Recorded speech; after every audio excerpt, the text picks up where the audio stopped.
So now, the moment we've been waiting for, we'll get into our tastings. Let me introduce our moderator for the hour, Bay Area News Group's Eat, Drink, Play columnist, Jessica Yadegaran. Go ahead, Jessica. Hey, everyone. Thanks so much for being here. I'm going to tell you just a little bit about myself. I've been in the Bay Area a total of 15 years.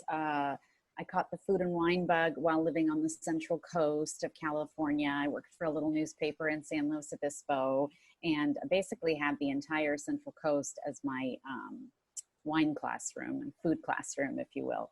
I first joined the Eat, Drink, Play staff back in 2004 when it was still the Contra Costa times. And I was predominantly a food writer, but also a wine writer and wine critic. Those of you who are kind of familiar with the section know that it has evolved to include, oh gosh, everything from beer and spirits to restaurants and recipes and things to do in the Bay Area. Along with my colleagues, Linda Zavarol and our editor, Jackie Burrell, we have a lot of fun helping people get out and discover the Bay Area, even during the pandemic. So after I introduce our guest, we're going to get into some questions and the wine tasting, which I know you're all very excited about. I actually have to go grab my wines at some point. So without further ado, I wanted to introduce our guest today is Jesse Fox. He's one of the winemakers at Amici Cellars in the Napa Valley. If you're not familiar with Amici, it's a family-owned winery nestled in the Palisades, the foothills of the Palisades in Calistoga, right in the heart of the Napa Valley. Along with Tony Biaggi, Jesse produces elegant, balanced, expressive wines from grapes grown in some of the top vineyards in all of the Napa Valley. Jesse, welcome. Would you like to say a few words and then we can get to our questions? Sure, yeah. Thank you so much, Jessica, and for having me join your session. I also have been in the Bay Area for about 16 years, came out from the East Coast. Originally came out as a chef to work in one of the top restaurants at the French Laundry here in the Napa Valley. Did that for about a year and then fell in love with the idea of winemaking, something that I had done in the past a little bit in Europe, in New York State, and was able to work at some really amazing facilities with great people. Started at Harlan for about 6 years, moved over to Ramsgate Winery, helped open that facility, and then about 4.5 years ago came over to Amici Cellars with a great opportunity to work with Tony Biaggi, someone who I've known for a long time. Always admired his winemaking style and skill and personality, and it was really a great opportunity to kind of take that next step and also kind of combine everything I learned from working at Harlan, this incredible cult Cabernet producer, as well as Ramsgate, which had amazing Chardonnay and Pinot Noir vineyards and contacts, and this was the opportunity to kind of bring all of that together. As Amici, although we kind of started out with Napa Valley and Napa Valley Cabernet, we've really grown as a brand and into other brands that have stretched to Pinot Noir, Chardonnay, and I think a great example of our stretch is the first wine we're going to taste, which is our rosé from Provence, which it's always horrible when your company sends you to France to go and Provence isn't terrible even within France. So I mean, it's been a great company to work with. We're a small company, about 9 full-time people that make a lot of wine and have a lot of fun together. So I think that's the key for what we do. Sold. That sounds really cool. Well, we're going to get to that France stuff soon, but I thought first, given your culinary background, which is really interesting, when you interview a bunch of Napa Valley winemakers over the years, you kind of get the same trajectory of, UC Davis grad, and then they go here and then they go there, and then they settle into, a property in Napa Valley. But I would love to know more about you know, your Cornell education, the restaurants that you worked at around the world, and how that food background really informs your winemaking? Yeah, I mean, it's been so fun, and I think that, you know, even deciding on what college I went to, I've always, you know, I always used to help my mother out in the kitchen, and the idea of cooking and being a chef was really my first passion and what I wanted to do. I used to watch cooking shows and like make weird things in the kitchen, some that came up terribly. You know, my mom was kind of a baker a little bit, so I used to help her out with that. And it was definitely in my heart a little bit. But you know, I kind of wanted that college experience and the background and the business. And when I saw Cornell and the ability and that knowledge to kind of put everything together, and you know, and what is this wine stuff, and kind of took these amazing wine classes and decided, oh, I need to get involved in that. I started working in wineries in the Finger Lakes, you know, and cooking as well. And really, I didn't come from a family necessarily of foodies, but I quickly became one, you know, and it was their passion for food that kind of instilled in me and turned into this. And then that path of kind of, you know, I wanted to learn more and kind of try out, and being a chef I thought was what I wanted to do. I took a semester off my senior year, went and worked at a great restaurant called Trio in Chicago with one of the best chefs I ever worked with, Sean McLean, who was also fun and personable. And we used to play basketball before service. And after that, I was going to, I convinced my parents, I said, I'm saving you a semester at Cornell. Let me do culinary school in Paris. And so I convinced them that. I don't know how that happened.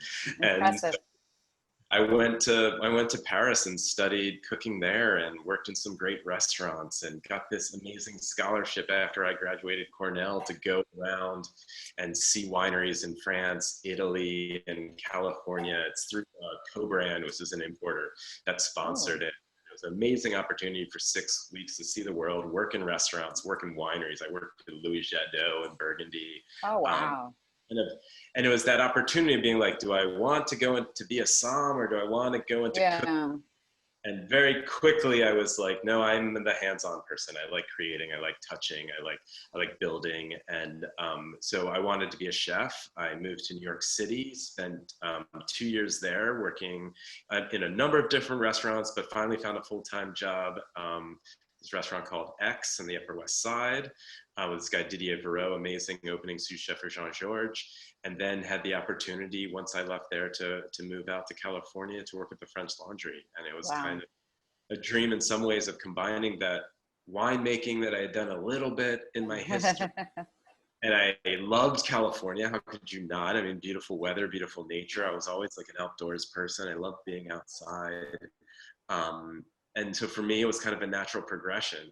And so I went and I did the French Laundry, but kind of as you know, it was a hard place to work. You know, a year working there was great, learned a lot, never worked so hard in my life. But I think there was like the smell of harvest in the air, and kind of I was like, maybe I could try winemaking, and ended up with an amazing company working with Harlan Estate for 6 years.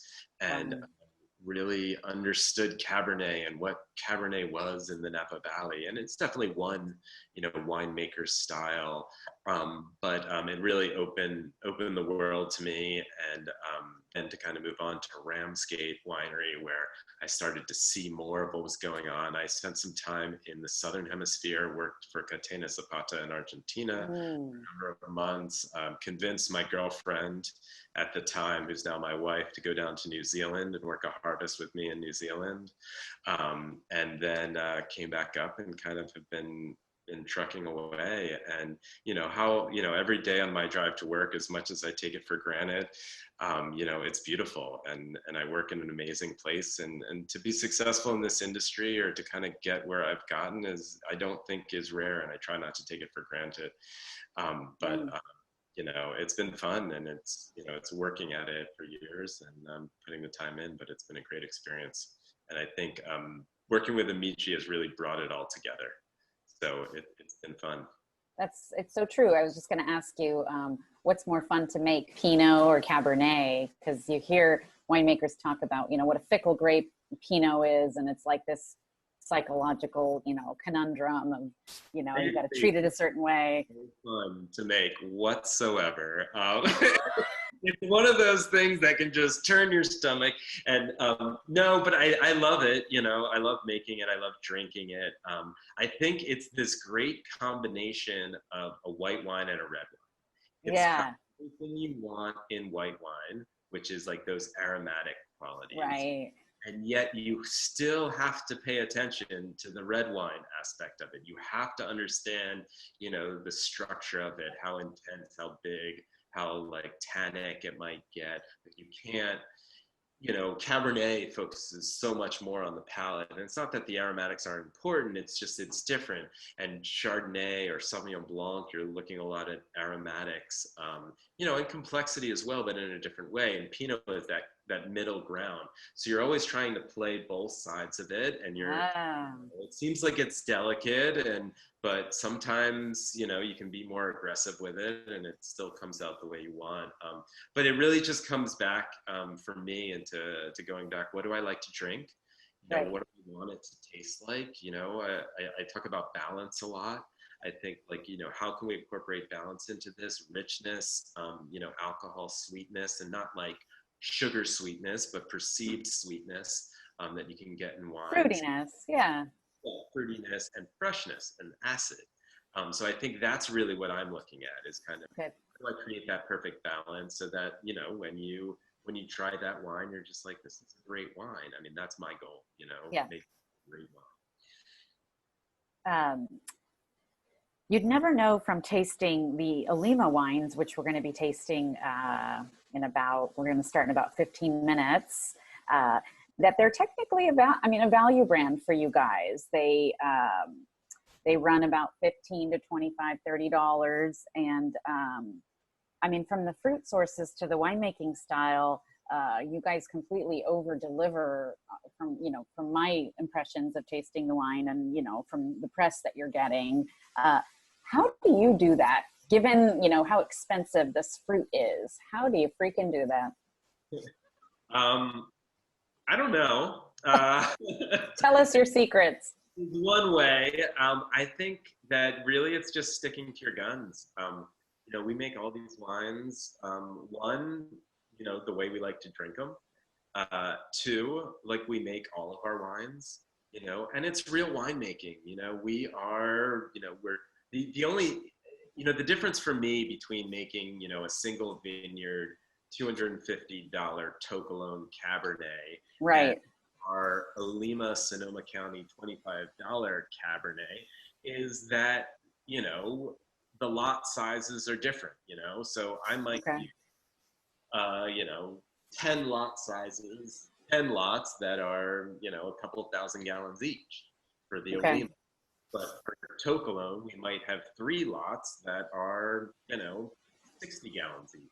Or, tiny, And, it's the art of the blend a little bit, but our technique in terms of our fermentation and our analysis that we're doing in the vineyards with the grapes, is really the same. I mean, it is. We look at it in the same way. We do the extractions the same way, or the macerations, or the fermentations, whatever you want to call them, all in the same way. And we're looking for the same things.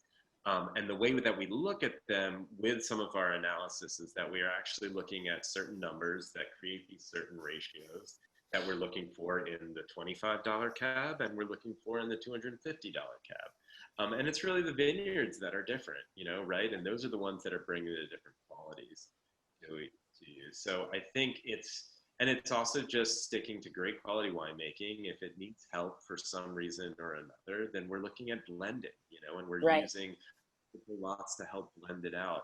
We're making a strong base of really high quality vineyards, and we might blend in a lesser amount of some medium quality, but it's that super high quality that can actually hang a lot more on it than you might normally think. So I think that's kind of the protocols that we're using, and finding great value in our vineyard sourcing.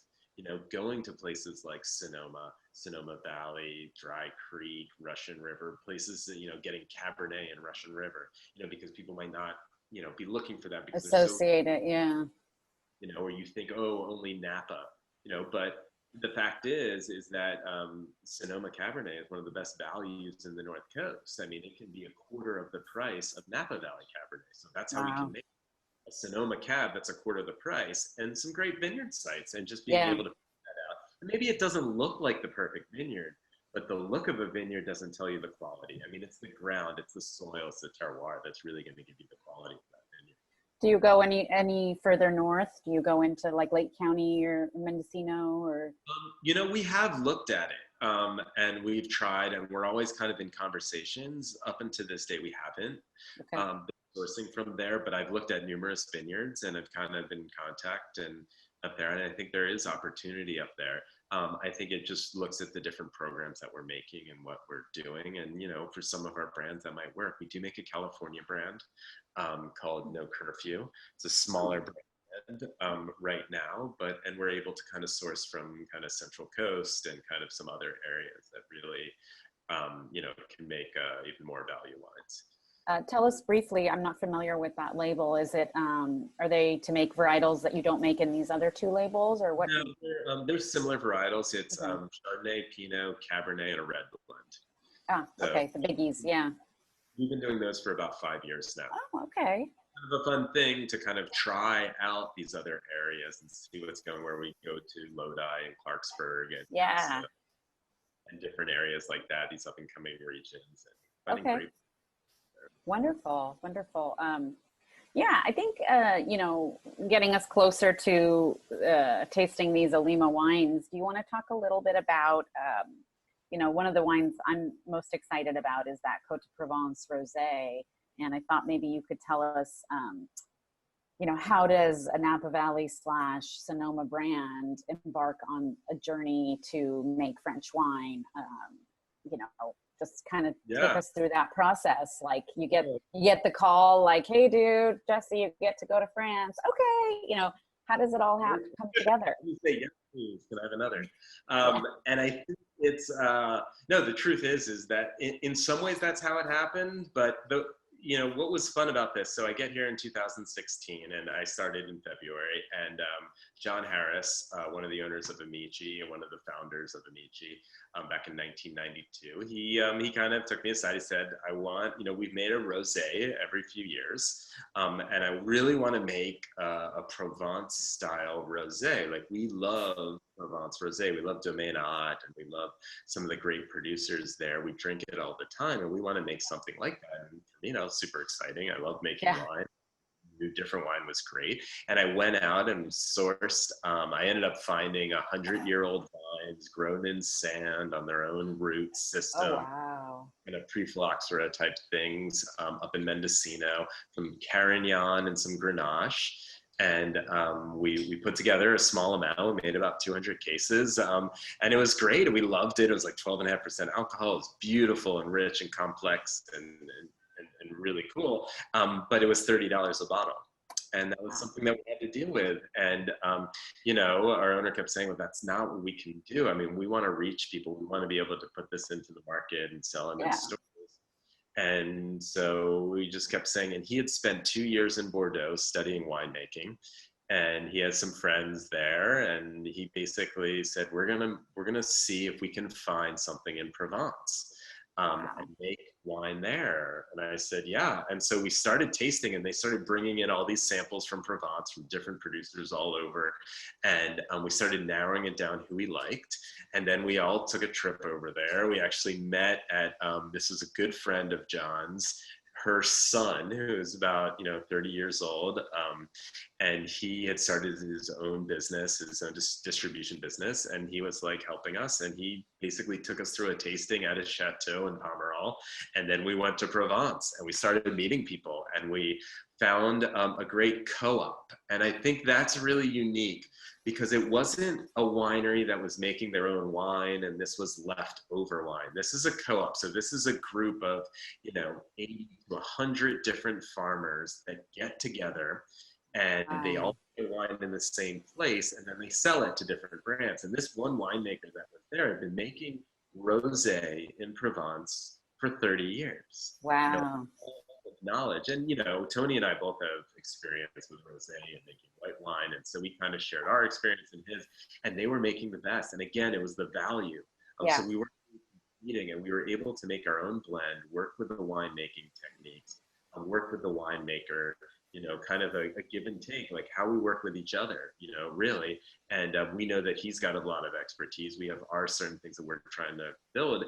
There was 2 wines that was sitting in front of us. And one was a wine that we were like, and even the owners were like, and been in the market for 30 years being like, this is something the market is going to love. And the other wine was, but this is our favorite.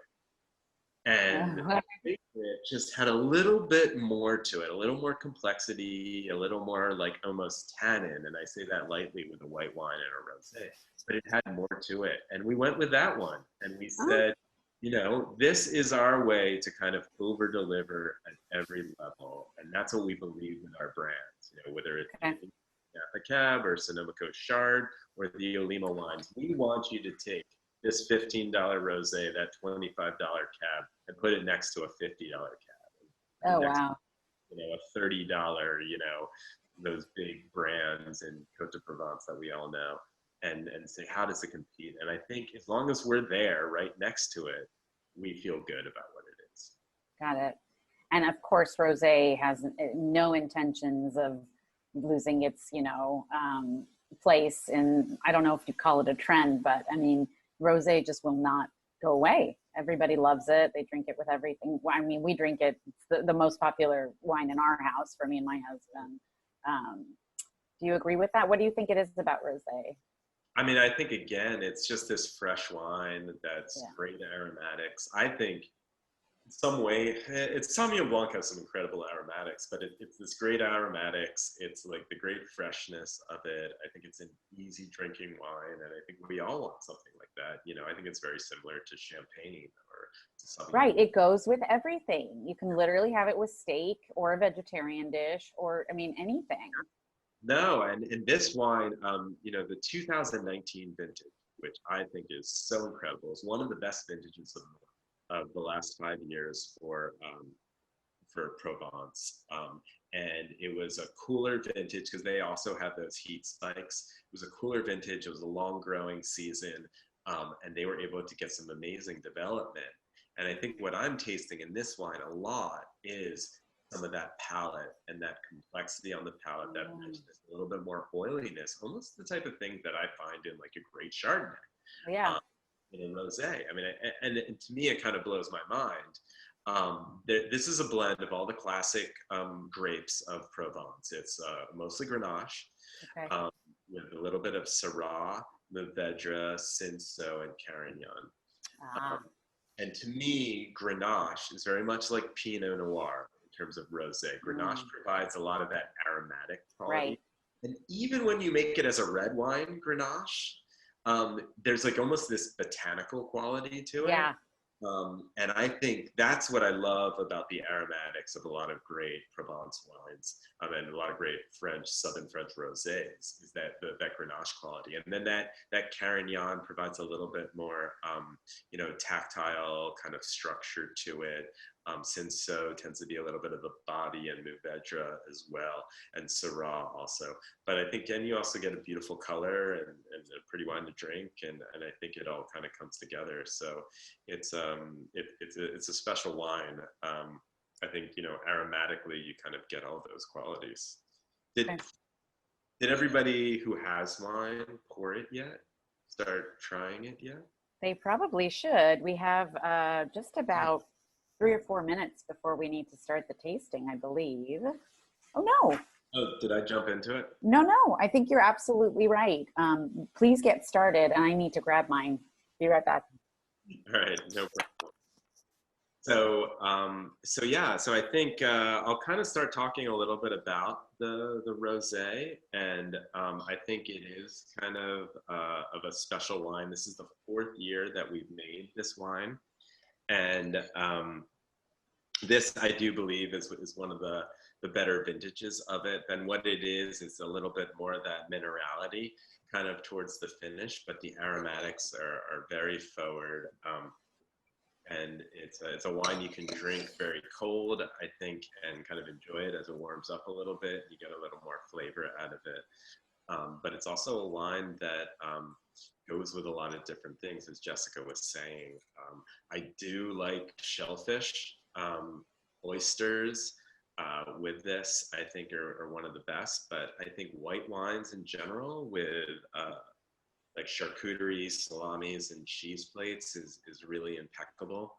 And it can go with heavier dishes as well when you bring it to pasta. And that all-purpose wine. And you know, it used to be thought of as, you know, this is what we drink in the summer, but I think it's really bridging that gap, and it's become a year-round wine for all of for a lot of this country, and I think it deserves its place. And you know, what's great about this wine is I think it's normally about $17, and you can sometimes even find it for less. So it's a fun wine to have around.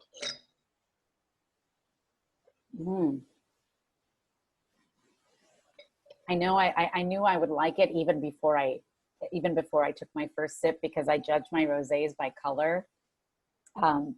And I am a big Provence fan too. And I knew just by looking at the color that I was going to love it, because it's not overly saturated. Mm-hmm. Yeah. And sometimes rosés are made after sitting with juice sitting on the skins. And I do think you can make good rosés like that. But what we try to do is we stick with, it's called whole cluster fermentation. So the idea, or whole cluster pressing. So what you're doing is you're immediately pressing off the skins, and you're making wine from a specific vineyard, almost like you would make a Chardonnay or you would make a Sauvignon Blanc. It is made to make that, whereas it's very easy to take a little bit of juice off of a red tank, you concentrate the red tank, and you can make rosé, but this is not the way that this is made. Okay. And how much of this do you make? How many cases, and where can people find it?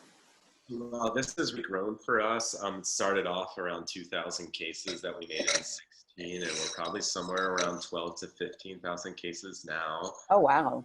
This is distributed all over the country. The best place, our biggest customer is Total Wine & More. Right. And they do a great job. I think this is their best-selling rosé they've ever had. Oh my gosh, really? Yeah. So this is their #1 rosé. They are, but this was on a number of restaurants' wine lists, by the glass type of thing.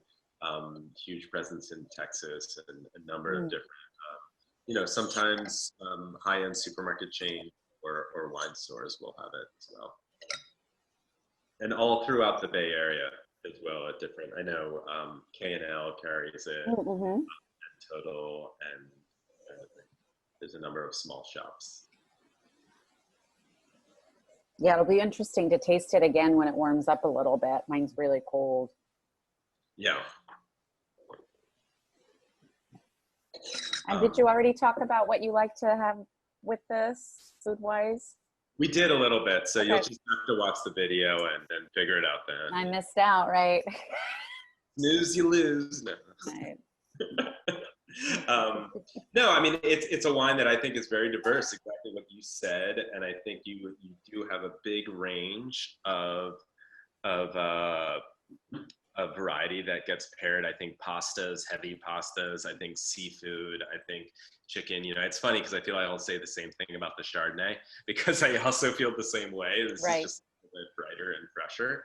And even just as an appetizer kind of course wine, easy or by itself. So I don't know if I can jump into the Chard, but go ahead. one of the things that really is special to me about this wine is this is a wine that really I kind of brought a lot of my experience from Sonoma here. And it was a newer program. They started it in 14, but 16 is when I kind of took it over and started working with a lot of the vineyards that I was working with in Ramsgate and in Sonoma, and just incredible growers. And a lot of these vineyards that we're getting fruit from are coming from vineyards that are sourced for single vineyard wines for $65, $75 Chardonnays. And Wow. because of the relationships that I've had, and know, and the volume that we're buying at, we're able to kind of get a little bit better deal, and we're able to get into this wine. And so it's really exciting. It's all barrel fermented, which is more that traditional Burgundian style of making white wine. And it's really, I think it shows it. It gets about, although it's 100% fermented in barrel, it's not all 100% new oak. New oak, okay. So this is about 30% or a third new oak. And that's kind of our protocols with it, you know. Obviously French oak. Yes, French oak, 100% French oak.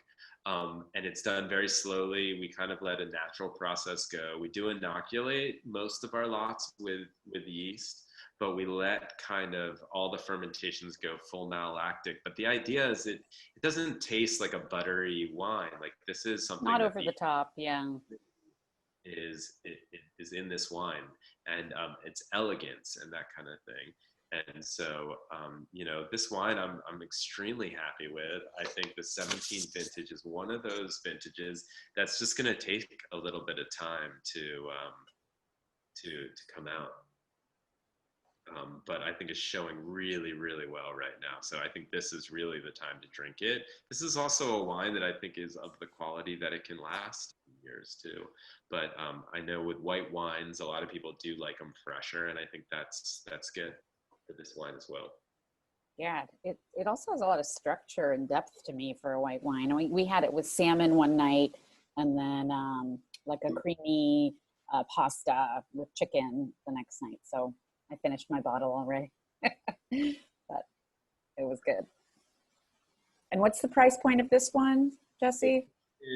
God, I feel like it's somewhere between $25 and $27. Yeah, right. I don't remember exactly. It used to be 25. I know some stores took it up a little higher. It does go on sale every once in a while, but I think it's around 27, 28 is the standard, but you can find it for less. Okay. Do you want people to rinse their, do they need to rinse their glasses with anything? We had one somebody wrote into the chat that they started with Cabernet, and are they going to be penalized for that? You get penalized, yeah. You'll have less Cabernet when you get to it later. Oh, that's right. Brought it on yourself. Yeah, exactly. No, it's really interesting. So I don't believe in rinsing because I would rather have my wine diluted by other wine than water. So that's kind of, I'm going to run over really quick and turn on a light. Okay. I will sip.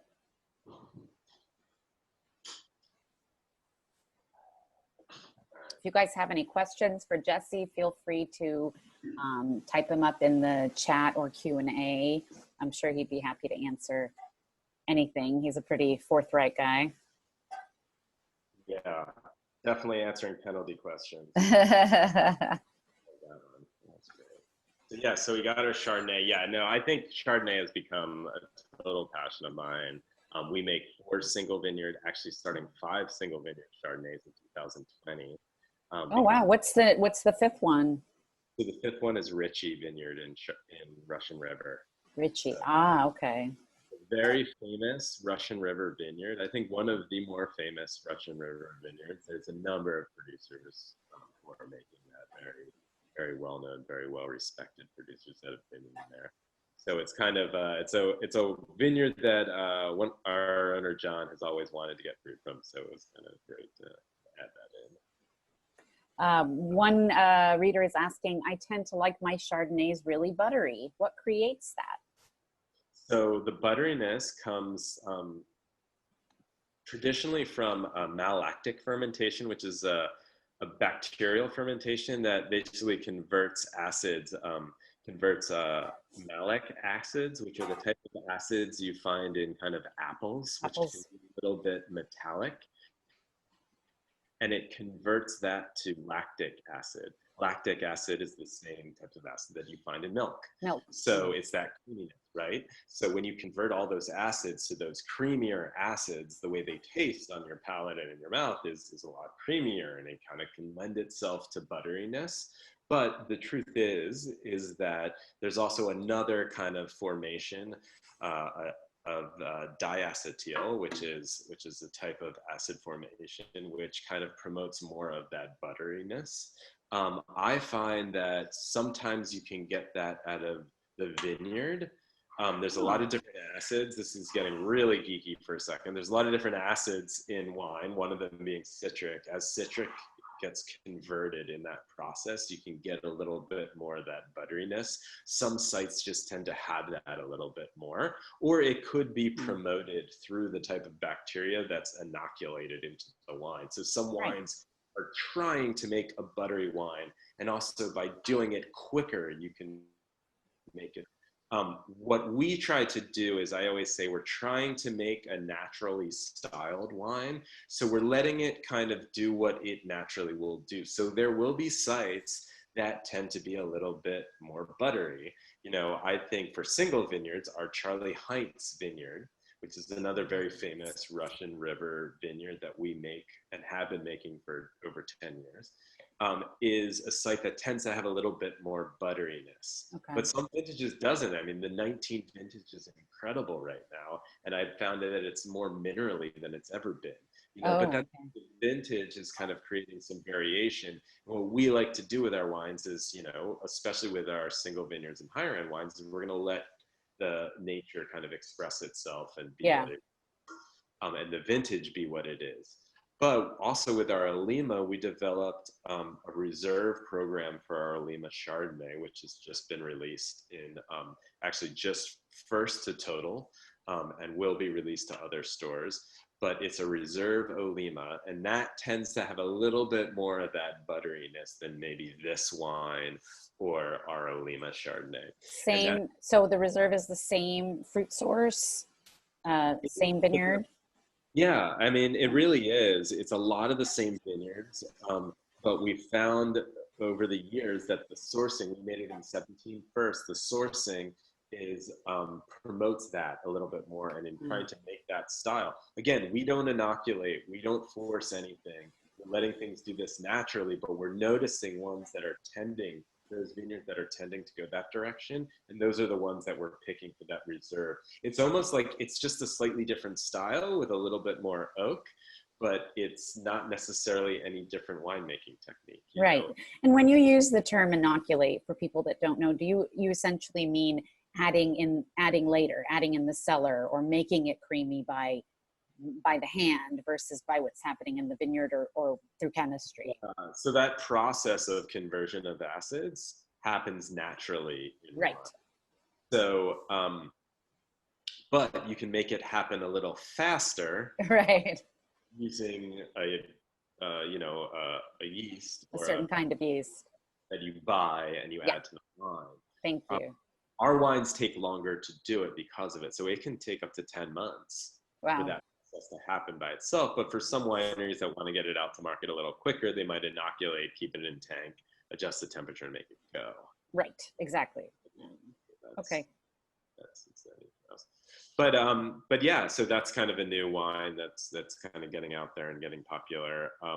But I love it. You know, I mean, Chardonnay is one of those wines that can be anything, and it can be so many different things.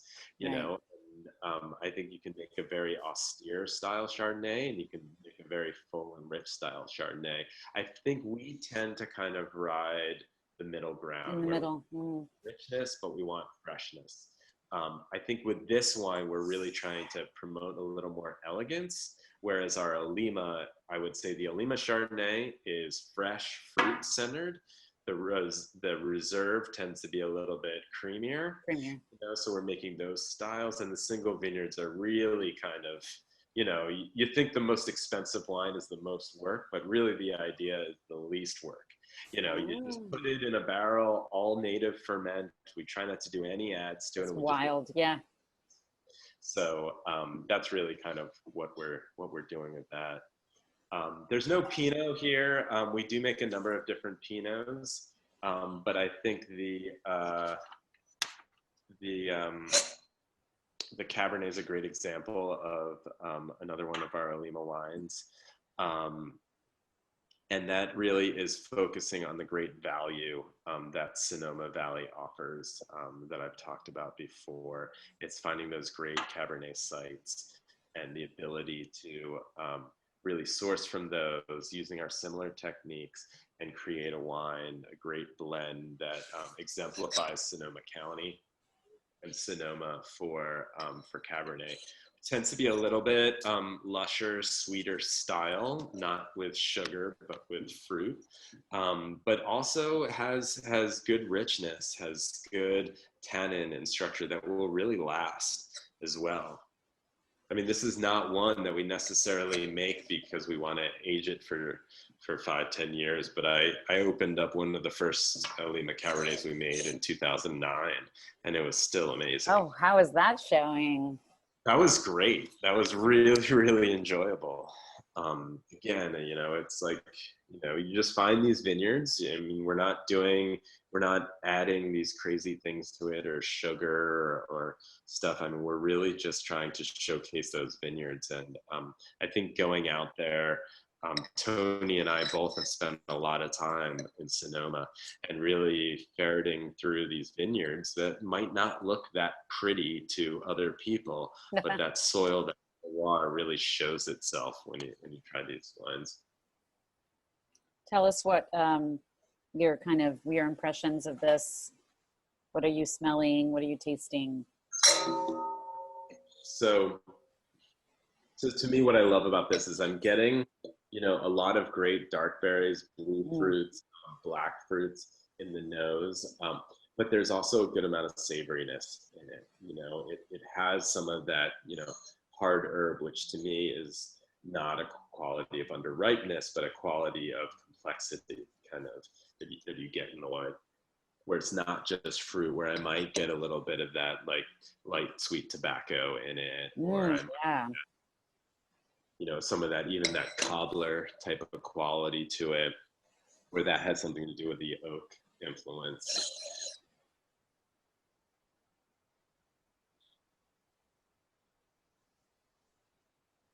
Yeah, it's hard to believe it's a $30 cab, right? Yeah, less than $30. I think it's that, and there's that sweetness on the palate. We like our blenders, you know, our Bordeaux traditional blenders, Malbec, Merlot, Cabernet Franc. 18 was an amazing year for Cabernet Franc in California.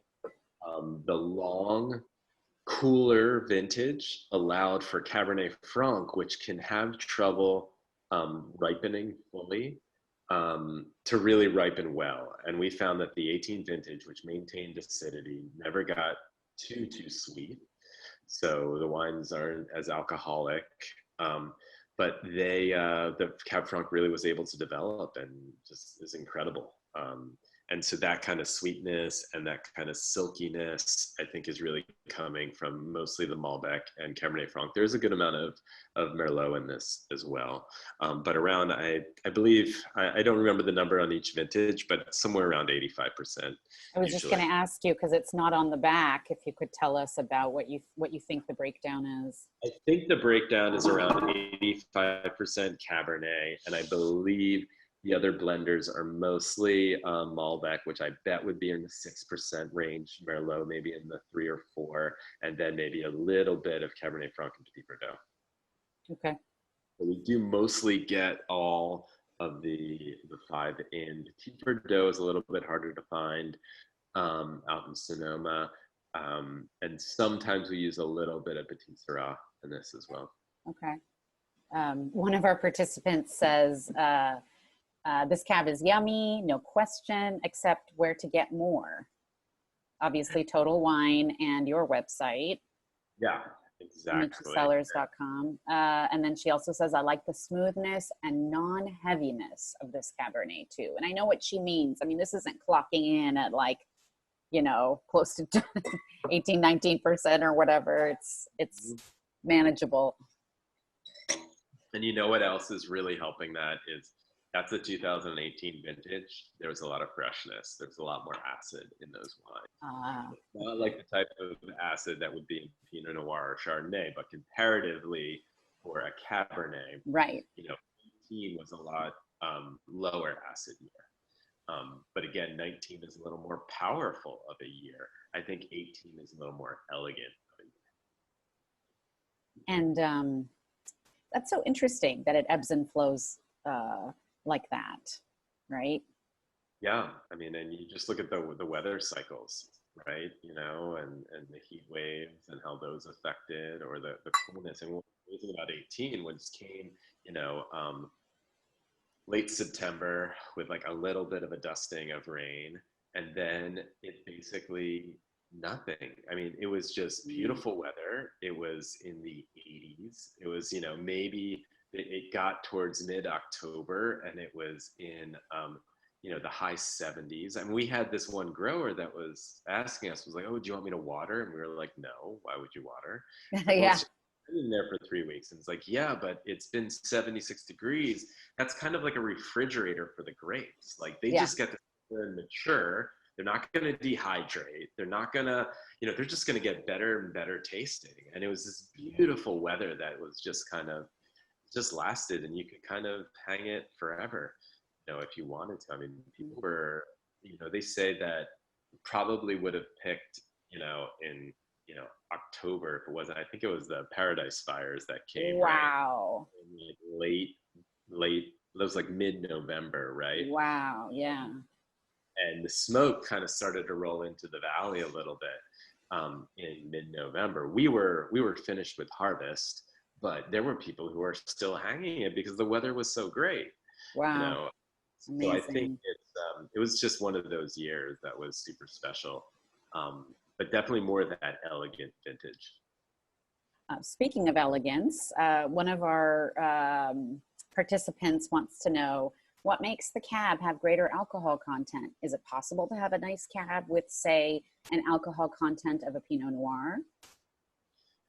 Yes, I would say absolutely, but I also don't know what alcohol content you're talking about, because there's, this one I think is 14.5. Yeah, so sorry, this one is 14.5 too. And we have Pinot Noirs that are 14.5. I think you do find cabs that are, in the 15 range. Yeah. I think it is possible, and 18 is a great vintage. You know what another great vintage is for that is 11. With a great producer. It was the struggle vintage, and a lot of people didn't like 11. But you know what? If you were looking for wines that were lower in alcohol, 11 was a great vintage for that. So I do think the difference is California tends to have heat and ripeness only have to do with sugar development. Sugar development, all that sugar development tells you is how much alcohol is in there. It doesn't tell you anything about flavor. And flavor is something that can develop at a totally different rate. And so sometimes when it's really hot, flavor doesn't develop because the heat actually shuts down the vine. So above 95 degrees, vines won't do photosynthesis or develop flavor. So basically, when it gets that hot, vines just shut down. They kind of close everything up and they try to protect themselves. They're plants, right? It's just like a tomato in your garden. And what happens is that things evaporate. Water evaporates, sugar goes up, and therefore alcohol goes up. So that's the biggest struggle with it. But California also, on the other hand, might get higher alcohol than Bordeaux. But we also have more phenolic ripeness. We have the ability to get riper, which is not necessarily more alcoholic. It's more flavor and color and development than Bordeaux. We have because of the longer hang time, or yeah, so degree days they call, which is between 75 and 90 per season. We have on average about 120, and in a lot of years we'll have 130. Bordeaux in general has about 90. Wow. Okay. those are the real differences in why we're making different wines. You know, it's all part of that terroir, part of what makes Napa unique. It's not saying that one is better than the other. It's just why there's flavor differences in different regions. Why Paso is different than Napa. You Right. know, it's a different climate there. You know, and why, you know, Mendocino is different than, you know, parts of Sonoma and the coastal stuff, and why you have all these different regions on your labels. It's because it's telling you that these are those differences that are going to make it taste different. I guess we can't ignore the role of climate change in all of this. Is that you know, you've been in this business now for 20 years or something, or have you noticed you know, riper, hotter wines, or what have you noticed anything significant as it relates to climate change and Well, your red wines? yeah, I mean, I think there's the obvious, right? There's more extremes. You know, that's what we've learned. Like, that's what climate change is. It's not just everything getting hotter. It's just more Hotter. extreme. So Ah, rainy years, right? And wetter years and drier years. And yeah, this year was, you know, very, it's really interesting. I heard that the true definition or origination of the word apocalyptic is actually like revealing. And I think oh, something about this year that was very revealing about, you know, the reality of climate change, right? Fires and dryness and, you know, not rain.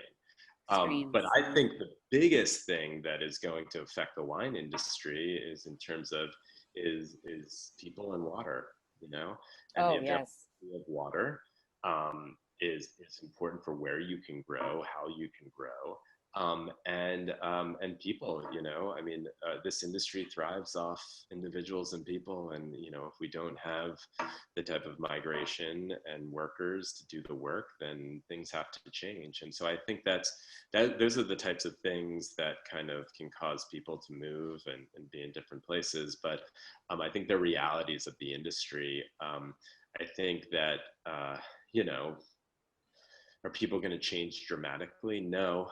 And I think are people always going to be growing Cabernet here? Probably for a long time. But I think there's different ways to attack it. I had one winemaker that I worked with who used to talk about disease that would kind of help vines deal with climate change better, whereas like we would be inoculating with viruses in order to kind of slow down the development of Whoa. those things. Now, I don't know if I would go that far, but I think you know, vines have a way of surviving like any plant, and I think it's just about harnessing the quality. But I think there's going to be great quality here for a long time, and you know, like they say, I think a lot of farmers are eternal optimists and eternal pessimists. So eternal optimists that, you know, we got to be positive, but prepare for the worst. And I think that's what we're all trying to do. God, I think that's the mantra of 2020, actually, Yeah. for all of us, not just farmers.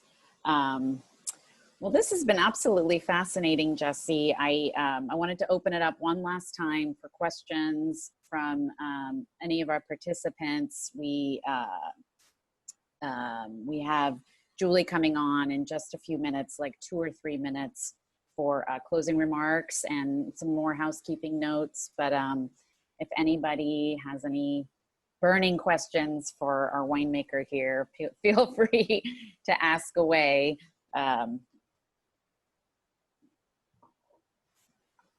I do have one question. Let's see. Well, somebody wants to know, actually from one of our subscribers, do you have a favorite wine or vintage that you've made?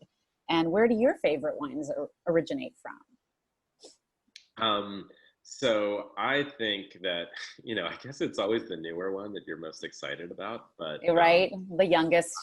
yeah, so I think the 2019, it was a year, it came after 18, which we all loved, you know, I Right. don't know, and the critics are liking it too, but like even internally, we all loved the vintage. It was a winemaker's vintage. You can hang it as long as you want. 19, I think we were all a little bit hard on. And we thought, you know, there was kind of, it wasn't the perfect season, and, you know, the 10 was a little high. And what I'm noticing now is that all of the 19 across the board are turning out amazing. And I think whereas I said 18 was all about elegance, Right. 19 is about power. And the Wow. wines are really powerful, and they're developing incredibly well with that extra structure, that extra tannin in the Cabernets, which is gorgeous and beautiful and like right in your face, and kind of really, I'm really looking forward to how they develop. And then how they develop, and the same with the Chardonnays. We're about to bottle our single vineyard Chardonnays in about a week here, and they're all tasting gorgeous. And we talk about Charles Heinz that we've been making for over 10 years, and this is my favorite vintage that I've seen. That's saying a lot. And it's funny because with Chardonnay, I'm not talking about power. I mean, there's this delicateness, this kind of like more minerality in it. It's a vineyard that's very close to the coast. It's about a mile from Occidental. So it's very much influenced by that coastal fog.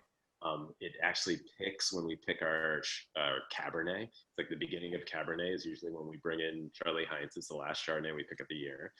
So that's really exciting. That's late for a white wine, isn't it? It is. It's like October 10th. You know, we picked it 2 years ago on October 10th. And I think that, so that has been super exciting for me in this year. Great Cabernets, great Chardonnay. I mean, the Pinots are amazing as well. And I would say that, you know, wine that I'm loving right now is I've been getting a lot into white Burgundy. And I mean, I've always been drinking it, but I think it's kind of complementary to what, you know, I've been doing here, what we've been doing. All of us here are kind of big fans. So white Burgundy and champagne is what I drink. Yay. Not drinking California. Yeah. Okay. Wonderful. Don't worry, the cheaper stuff, I can't afford the fancy stuff. Julie or Charnel, do you guys want to pipe in? I definitely enjoyed you going through all of the tastings. I can't wait. I didn't get to taste any right now, but I'm definitely going to after this. So I'm going to have some friends over, and we're going to do a little tasting. So it'll be fun. Yeah, it'll be really nice. So, well, I do want to thank you guys. Thank you, Jessica, for hosting, and thank you, Jesse, for joining us and again, walking us through those delightful wines.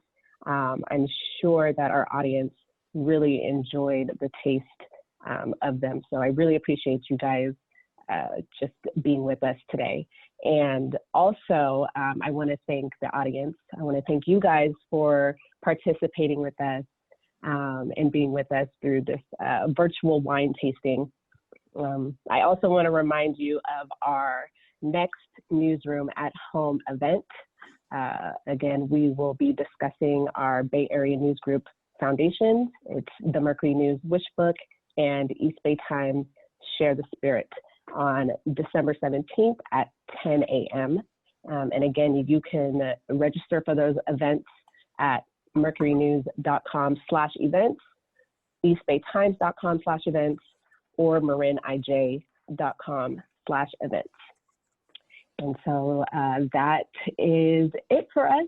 Thank you again for joining. I hope you guys are all staying healthy and safe out there. And I hope you guys have a great rest of your week.